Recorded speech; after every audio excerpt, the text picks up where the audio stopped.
The Black Cat by Edgar Allan Poe. For the most wild yet most homely narrative which I am about to pen, I neither expect nor solicit belief. Mad indeed I would be to expect it, in a case where my very senses reject their own evidence. Yet, mad, am I not? And very surely do I not dream. But tomorrow, I die. And today I would unburden my soul. My immediate purpose is to place before the world, plainly, succinctly, and without comment, a series of mere household events. And their consequences, these events have terrified, have tortured, have destroyed me. Yet I will not attempt to expound them. To me, they have presented little but horror. To many, they will seem less terrible than Baroque's. Hereafter, perhaps, some intellects may be found which will reduce my phantasm to the commonplace. Some intellect more calm, more logical, and far less excitable than my own, which will perceive in the circumstances I detail with awe nothing more than an ordinary succession of very natural causes and effects. From my infancy, I was noted for the docility and humanity of my disposition. My tenderness of heart was even so conspicuous as to make me the jest of my companions. I was especially fond of animals, and was indulged by my parents with a great variety of pets. With these I spent most of my time, and never was so happy as when feeding and caressing them. This peculiarity of character grew with my growth, and in my manhood, I derived from it one of my principal sources of pleasure. To those who have cherished the affection for a faithful and sagacious dog, I need hardly be at the trouble of explaining the nature or intensity of the gratification thus derivable. There is something in the unselfish and self-sacrificing love of a brute, which goes directly to the heart of him who has had frequent occasion to test the paltry friendship and gossamer fidelity of mere man. I married early and was happy to find in my wife a disposition not uncongenial with my own. Observing my partiality for domestic pets, she lost no opportunity of procuring those of the most agreeable kind. We had birds, goldfish, a fine dog, rabbits, a small monkey, and a cat. This latter was a remarkably large and beautiful animal, entirely black, and sagacious to an astonishing degree. In speaking of his intelligence, my wife, who at heart was not a little tinctured with superstition, made frequent allusion to the ancient popular notion which regarded all black cats as witches in disguise. Not that she was ever serious upon this point, but I mentioned the matter at all for no better reason than that it happens, just now to be remembered. Pluto, this was the cat's name, was my favorite pet and playmate. I alone fed him, and he attended me wherever I went about the house. It was even with difficulty that I could prevent him from following me through the streets. Our friendship lasted in this manner for several years, during which my general temperament and character, through the instrumentality of the fiend intemperance, had, I blush to confess it, experienced a radical alteration for the worse. I grew, day by day, more moody, more irritable, more regardless of the feelings of others. I suffered myself to use intemperate language to my wife. At length, I even offered her personal violence. My pets, of course, were made to feel the change in my disposition. I not only neglected, but ill-used them. For Pluto, however, I still retained sufficient regard to restrain me from maltreating him, as I made no scruple of maltreating the rabbits, the monkey, or even the dog when, by accident or through affection, they came in my way. But my disease grew upon me. For what disease like alcohol? And at length even Pluto, who is now becoming old and consequently somewhat peevish, even Pluto began to experience the effects of my ill temper. One night, returning home, much intoxicated, from one of my haunts about town, I fancied that the cat avoided my presence. I seized him, when, in his fright at my violence, he inflicted a slight wound upon my hand with his teeth. The fury of a demon instantly possessed me. I knew myself no longer. My original soul seemed at once to take its flight from my body, and a more than fiendish malevolence, Jinn nature thrilled every fiber of my frame. I took from my waistcoat pocket a penknife, opened it, grasped the poor beast by the throat, and deliberately cut one of its eyes from its socket. I blush, I burn, I shudder, while I pen the damnable atrocity.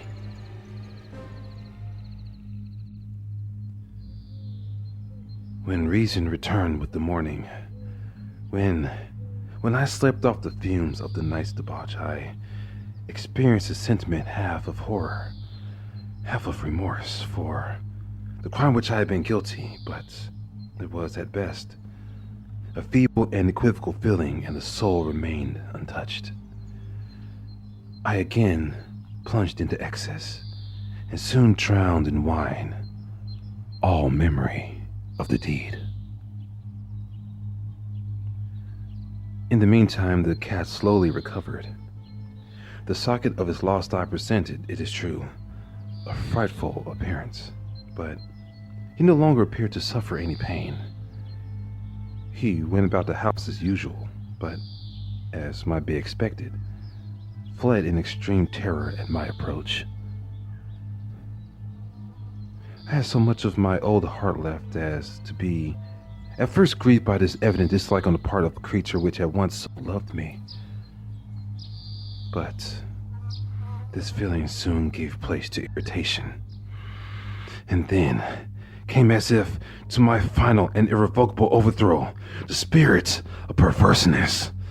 Of this spirit, philosophy takes no account. Yet I am not more sure that my soul lives than I am that perverseness is one of primitive impulses of the human heart, one of the indivisible primary faculties or sentiments which give direction to the character of man.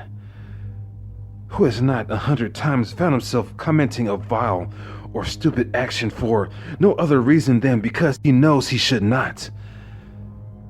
Have we not a perpetual inclination in the teeth of our best judgment to violate that which is law, merely because we understand it to be such?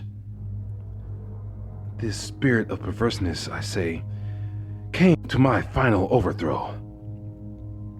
It was this unfathomable longing of the soul to vex itself, to offer violence to its own nature, to do wrong for wrong's sake only, that urged me to continue and finally consummate the injury I inflicted upon the unoffending brute. One morning, in cold blood, I slipped a noose about his neck and hung it to the limb of a tree. Hung it, with the tears streaming from my eyes and with bitterest remorse at my heart. Hung it because I knew it once loved me, and because I felt it had given me no reason to offense. Hung it because I knew that in so doing, I was committing a sin, a deadly sin that would so jeopardize my immortal soul as to place it, if such a thing were possible, even beyond the reach of the infinite mercy of the most merciful and most terrible God. On the night of this day on which this most cruel deed was done, I was aroused from sleep by the cry of fire. The curtains of my bed were in flames. The whole house was blazing. It was with great difficulty that my wife, a servant, and myself made our escape from the conflagration. The destruction was complete. My entire worldly wealth was swallowed up, and I resigned myself thenceforward to despair. I am above the weakness of seeking to establish a sequence of cause and effect between the disaster and the atrocity. But I am detailing a chain of facts and wish not to leave even a possible link imperfect. On the day succeeding the fire, I visited the ruins. The walls, with one exception, had fallen in. This exception was found in a compartment wall, not very thick, which stood out about the middle of the house and which had rested the head of my bed. The plastering had here, in great measure, resisted the action of the fire, a fact which I attributed to its having been recently spread.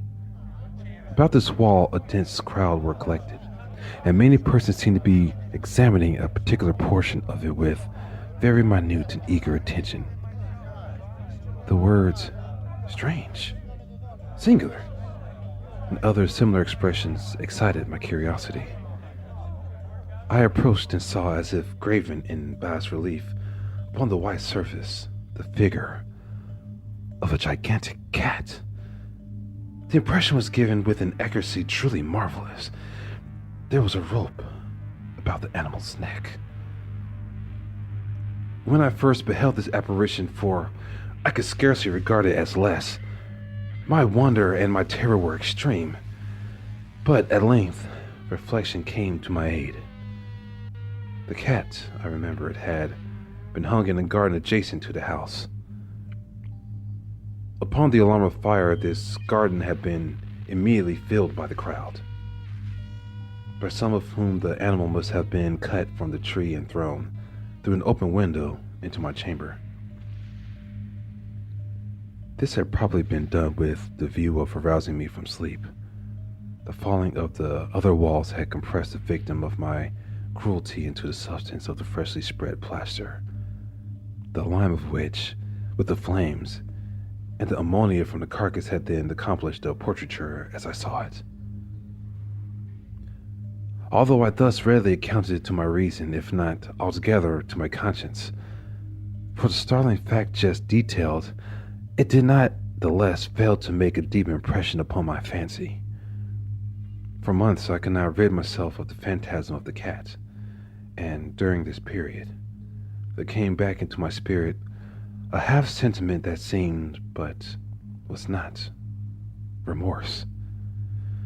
I went so far as to regret the loss of the animal and to look about me, among the vile haunts which I now habitually frequented, for another pet of the same species, and of somewhat similar appearance with which to supply its place. One night, as I sat half stupefied in a den of more than infamy, my attention was suddenly drawn to some black object reposing upon the head of one of the immense hogsheads of gin, or of rum, which constituted the chief furniture of the apartment. I had been looking steadily at the top of this hogshead for some minutes, and what now caused me surprise was the fact that I had not sooner perceived the object thereupon. I approached it and touched it with my hand. It was a black cat, a very large one, fully as large as Pluto, and closely resembling him in every respect but one. Pluto had not a white hair upon any portion of his body, but this cat had a large, although indefinite splotch of white, covering nearly the whole region of the breast. Upon my touching him, he immediately arose, purred loudly, rubbed against my hand, and appeared delighted with my notice. This then was the very creature of which I was in search. I had once offered to purchase it from the landlord, but this person made no claim to it, knew nothing of it, had never seen it before. I continued my caress, and when prepared to go home, The animal evinced a disposition to accompany me. I permitted it to do so, occasionally stooping and patting it as I proceeded. When it reached the house, it domesticated itself at once and became immediately a great favorite with my wife. For my own part, I soon found a dislike to it arising within me. This was just the reverse of what I had anticipated, but I know not how or why it was. Its evident fondness for myself rather disgusted and annoyed me. By slow degrees, these feelings of disgust and annoyance rose into bitterness of hatred. I avoided the creature. A certain sense of shame and the remembrance of my former deed of cruelty prevented me from physically abusing it. I did not for some weeks strike or otherwise violently ill-use it, but gradually, very gradually, I came to look upon it with unutterable loathing, and to flee silently from its odious presence, as from the breath of a pestilence. What added, no doubt, to my hatred of the beast was the discovery on the morning after I brought it home that, like Pluto, it had also been deprived of one of its eyes. This circumstance, however, only endeared it to my wife. That humanity of feeling, which had once been my distinguishing trait and the source of many of my simplest and purest pleasures. With my aversion to this cat, however, its partiality for myself seemed to increase. It followed my footsteps with a pertinacity which would be difficult to make the reader comprehend. Whenever I sat, it would crouch beneath my chair or spring upon my knees, covering me with its loathsome caresses. If I arose to walk, it would get between my feet and thus nearly throw me down, or, fastening its long sharp claws in my dress, clamber in this manner to my breast. At such times, although I longed to destroy with a blow, I was yet withheld from so doing, partly by a memory of my former crime, but chiefly, let me confess it at once, my absolute dread of the beast. This dread was not exactly a dread of physical evil, and yet I should be at a loss how otherwise to define it. I am almost ashamed to own, yes, even in this felon's cell, I am almost ashamed to own that the terror and horror with which the animal inspired me had been heightened by one of the merest chimeras it would be possible to conceive. My wife had called my attention more than once to the character of the mark of white hair of which I have spoken, and which constituted the sole visible difference between the strange beast and the one I had destroyed. The reader will remember that this mark, although large, had been originally very indefinite, but by slow degrees nearly imperceptible, and which for a long time my reason struggled to reject as fanciful. It had at length assumed a rigorous distinctness of outline. It was now the representation of an object that I shudder to name. And for this, above all, I loathed, I dreaded, and would have rid myself of the monster had I dared. It was now, I say, the image of a hideous, of a ghastly thing, of the gallows. Oh, mournful and terrible engine of horror and crime, of agony and of death. And now, was I indeed wretched beyond the wretchedness of mere humanity? And a brute beast whose fellow I had contemptuously destroyed, a brute beast to work out for me, a man fashioned in the image of the high God, so much an insufferable woe? Alas, neither by day nor by night knew I the blessing of rest anymore. During the former, the creature left me no moment alone, and in the latter, I started hourly from dreams of unutterable fear to find the hot breath of the thing upon my face. And its vast weight, an incarnate nightmare that I had no power to shake off, incumbent eternally upon my heart. Beneath the pressure of torments such as these, the feeble remnant of the good within me succumbed. Evil thoughts became my sole intimates. The darkest and most evil of thoughts. The moodiness of my usual temper increased to hatred of all things and of all mankind, while from the sudden, frequent, and ungovernable outbursts of a fury to which I now blindly abandoned myself, my uncomplaining wife, alas, was the most usual and the most patient of sufferers. One day she accompanied me upon some household errand to the cellar of the old building which our poverty compelled us to inhabit. The cat followed me down the steep stairs and, nearly throwing me headlong, exasperated me to madness. Uplifting an axe and forgetting in my wrath the childish dread which had hitherto stayed my hand, I aimed a blow at the animal which, of course, would have proved instantly fatal had it descended as I wished. But this blow was arrested by the hand of my wife. Goaded by the interference into a rage more than demoniacal, I withdrew my arm from her grasp and buried the axe in her brain. She fell dead upon the spot without a groan. This hideous murder accomplished, I set myself forthwith with the entire deliberation to the task of concealing the body. I knew that I could not remove it from the house either by day or by night without the risk of being observed by the neighbors. Many projects entered my mind. At one period, I thought the cutting of the corpse into minute fragments and destroying them by fire.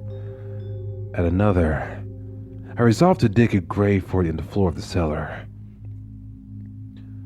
Again, I deliberated about casting it in the well in the yard, about packing it in a box as if merchandise with the usual arrangements, and so getting a porter to take it from the house.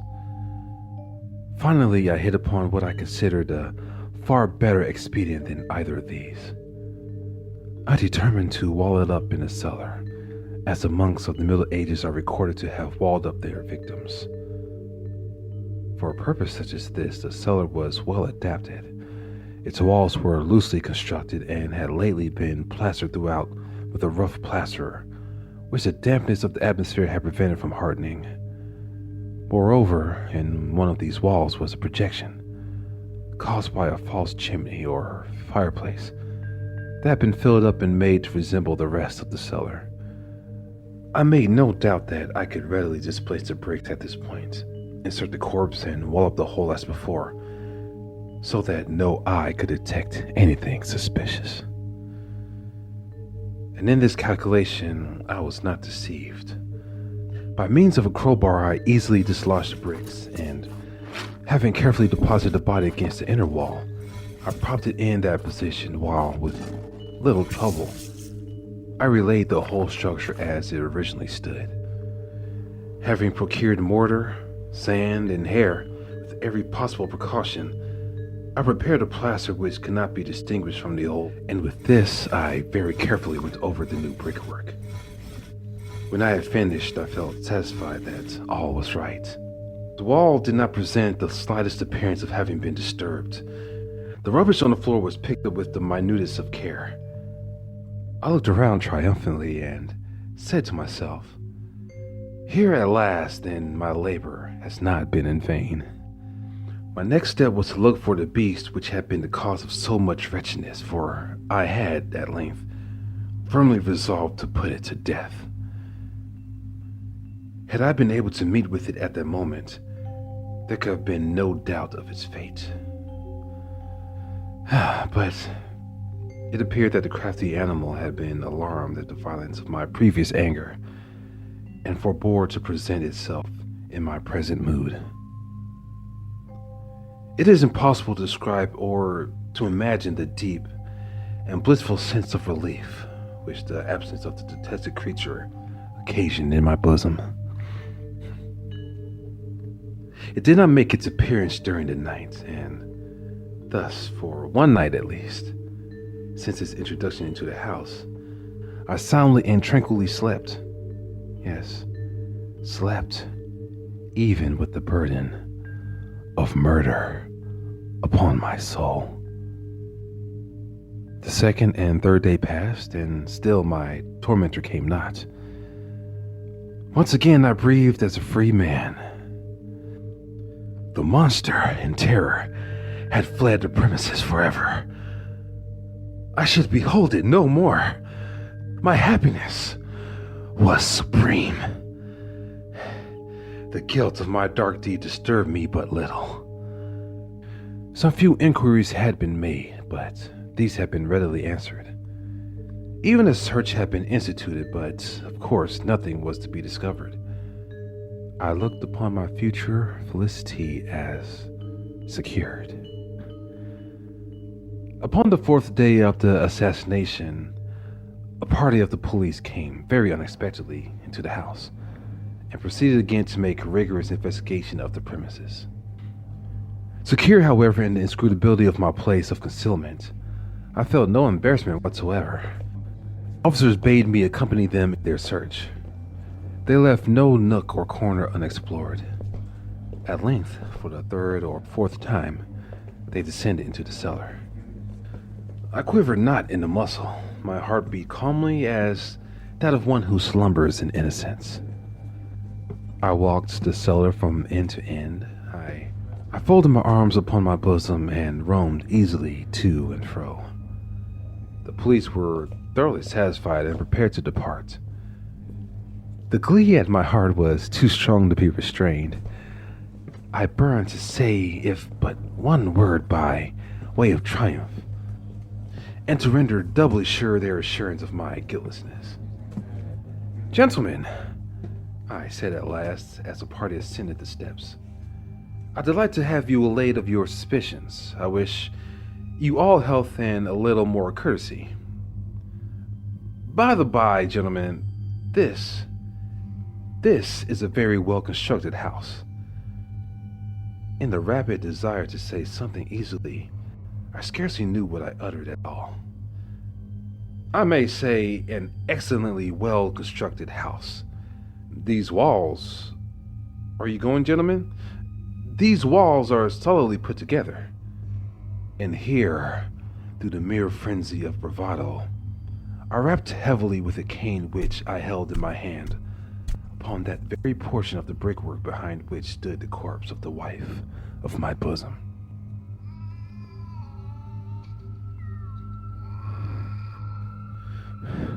May God shield and deliver me from the fangs of the arch-fiend. No sooner had the reverberation of my blow sunk into the silence than I was answered by a voice from within the tomb.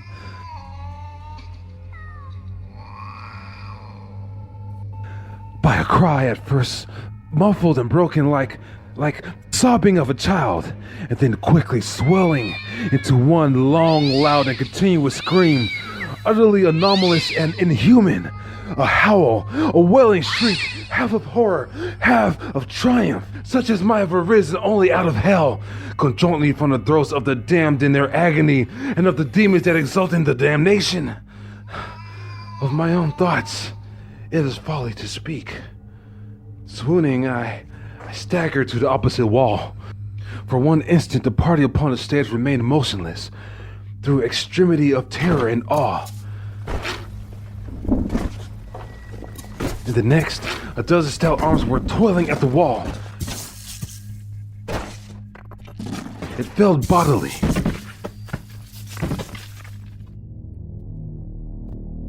The corpse, already greatly decayed and clotted with gore, stood erect before the eyes of the spectators.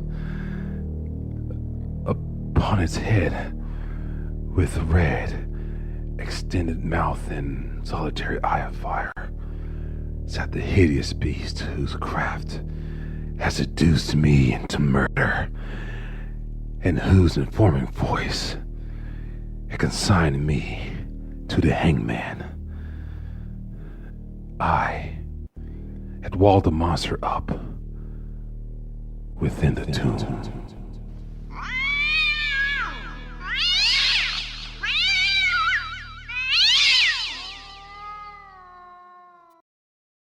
So you survived the dark realm and made it out alive. Now we invite you to like, comment, share, and subscribe. And toll that bell, for it's more than it seems. Until next time, minions, good fright and sweet screams.